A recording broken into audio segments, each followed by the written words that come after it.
Hello, my name is Naveen Rascala, and today I'm going to be talking about my country case study. So, over the past years, technology integration has really been a huge deal in education, and especially in the United States. And policymakers and board directors have been working really hard to improve technology integration in the classrooms and really trying to focus on making students global learners. But in order to make this possible, we have to look at education from a global perspective. So it requires other countries, in addition to the United States, to promote technology integration and 21st century skills in the classroom as well. So, for this country case study, I decided to explore Palestine and their initiatives in integrating technology into their schools. I was able to research the challenges that they face when trying to incorporate educational technology in schools. So, after my research and my study, I was able to conclude that Palestine faces two large issues when it comes to technology integration in the classroom. So, the first issue was the lack of professional development, and the second was an inadequate infrastructure. With this information, the United States can use Palestine's issues to better improve their own initiative to integrate technology into the classroom. Some of the things we're going to be talking about today, we have our intro, our comparison, we'll be looking at next steps, and we will conclude. So just for a little bit of context, Palestine again was the country of study, and their school system looks a little bit different than ours here in the States. So they do have public and private schools, although their primary education goes from grade 1 to 4, as opposed to many schools in the United States, which goes from pre-K to 5th. Their middle school goes from levels 5 to 10, and then their secondary education is much different than ours. So their final 2 years of their education takes place at an academic and technical vocational secondary school. And at the end of this period, they have a really large test, which basically determines whether they pass or not. So, in addition to the research I was able to conduct, I was able to interview two people in Palestine. So the first person was Sana. She is currently living in East Jerusalem and she teaches English at a private middle school. And the second person was Tal. She is also currently living in Ramallah and she teaches English at a public middle school. So it's kind of nice to see the contrast between private and public schools in Palestine. So, the first issue that I found had to do with professional development. So, the biggest thing was just the lack of overall quality of the PDs that the Palestine government was offering teachers.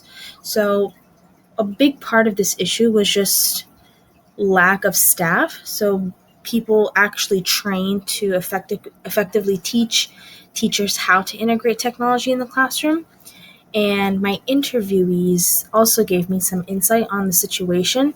They told me that a lot of times they get professional development from other teachers in the building, but it's not really anything formal. It's just a simple tutorial on maybe how to use a program or an app that they've started using in the school. And a lot of times, teachers there have to initiate their own PD. So they have to explore the web and find courses to take to be better informed, and these opportunities are not provided by the school system, so they have to pay out of pocket to learn more. So the other issue was infrastructure. So unfortunately, infrastructure has a huge impact on not only students' safety and health, but their ability to learn in a particular environment. So, according to my interviewees, a lot of times the technology is old in the school and they don't function properly. And because one of my interviewees, she teaches in a private school, she mentioned that the government does not provide the school with technology. So it's even harder for them to maintain the building itself and the tech that the teachers and students use. In addition, gaining access to technology and quality materials is a big issue, and a lot of times their facilities are not up to date or code, which is dangerous for both the staff and students.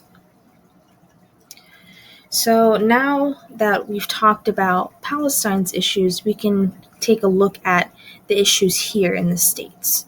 So just for a little bit of context, I teach at Montgomery County, Maryland. So it's a pretty large county. This past semester, there was over 160,000 students enrolled. This county is very diverse in culture and race. There's about 210 schools in total with a 91.4 graduation rate, and there's over 25,000 employees working for MCPS. So the reason I wanted to bring this up was because this is very different than the schools in Palestine. So there aren't nearly as many students enrolled.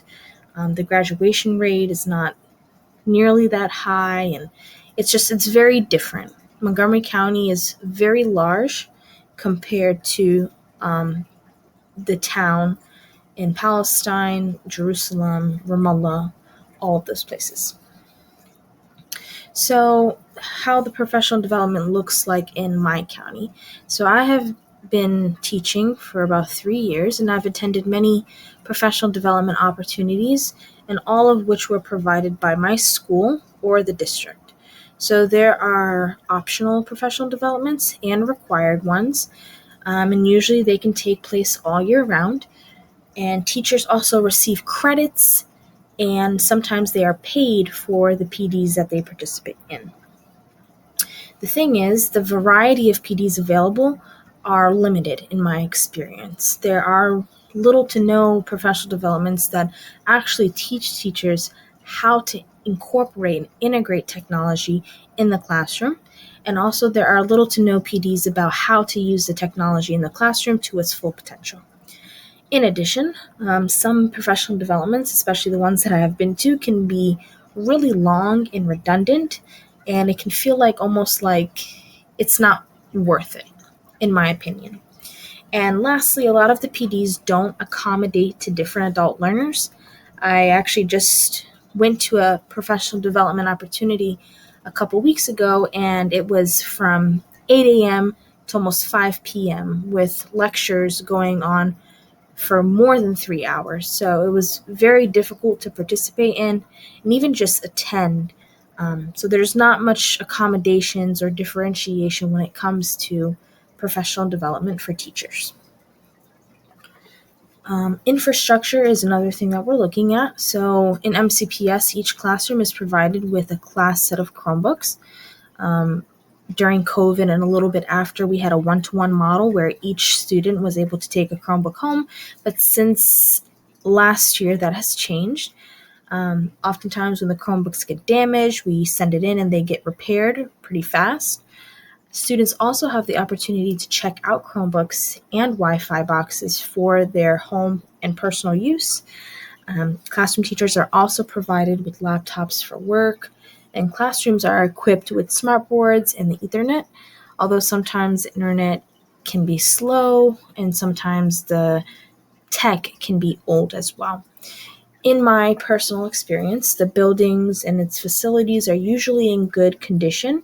I've heard stories where there were cases of mold and mildew in the building, and students and teachers were getting sick. So, of course, I can't speak for every school, but most schools that I have been to have been pretty good.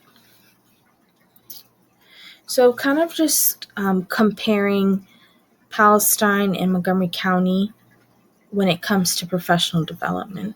So I really want to focus on the things that we have in common. So in both areas, we both struggle with having PDs on technology integration and how to use new technologies. And I think that this is one of the biggest issues that we need to address given how much technology is in our lives and the need or the urgency for our students to become global learners. In addition to that, we have professional developments that are offered in the school. We are all facing a teacher shortage, and a lot of times teachers have to teach themselves many things. They have to go online, research, without much support from our school system. When looking at infrastructure, some of the things that we both have in common, we both have outdated tech, Wi-Fi and connectivity issues, and limited resources. So our next steps. So the beauty of learning and looking at education from a global standpoint is we have the opportunity to learn things from other countries in their education system. So it's really important for the United States education policymakers to be aware of other schools around the world and keeping a lens or keeping in mind rather that technology is on the rise. So ensuring that students are equipped with the knowledge to be global learners is imperative. So what can we learn or what are our next steps when looking into professional development? So we know that a lack of professional development can really prevent teachers from reaching their full potential and keeping them engaged and informed in their field of work. And we know that Palestine faces a lot of issues when it comes to professional development. And from what I've heard from my interviewees, it really lowers the morale of the staff. And I think MCPS can learn from their mistake by ensuring quality professional developments that actually talk about topics that teachers are interested in and they feel passionate about to help keep them engaged and keep the learning authentic. In addition, I also think it's important to provide differentiated learning opportunities for the adults so that the PDs are comfortable for the teachers. And most importantly, I think MCPS really needs to provide proper training on technology integration. I think it's almost inexcusable how little information we have about this, given how our world is so very impacted with technology today. So looking at infrastructure, again, infrastructure is a huge issue that affects the health and safety of students and staff. And of course, that trickles down to impacting their learning and teachers' opportunities to teach. So Palestine is going through many different things, both political, financial, that affects the infrastructure of their education system. So again, MCPS can learn many things from their struggles, making sure that the buildings are up to code to help prevent negative health effects, making sure that outdated and broken technology is something that's taken care of, and finally, making sure that funding is secured to improve the technology in all the buildings, so that all buildings can better help promote the integration of technology in the classroom. So just making sure that all buildings have access to the same technology.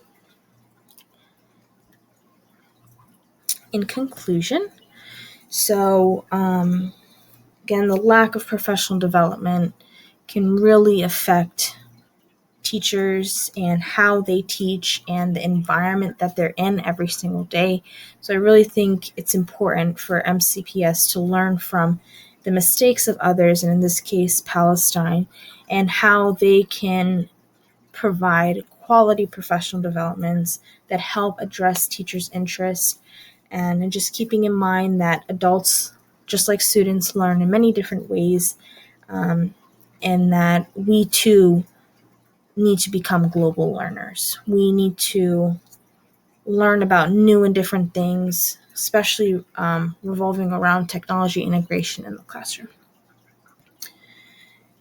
And finally, infrastructure. So it's really important to ensure that our buildings are up to code, they are suitable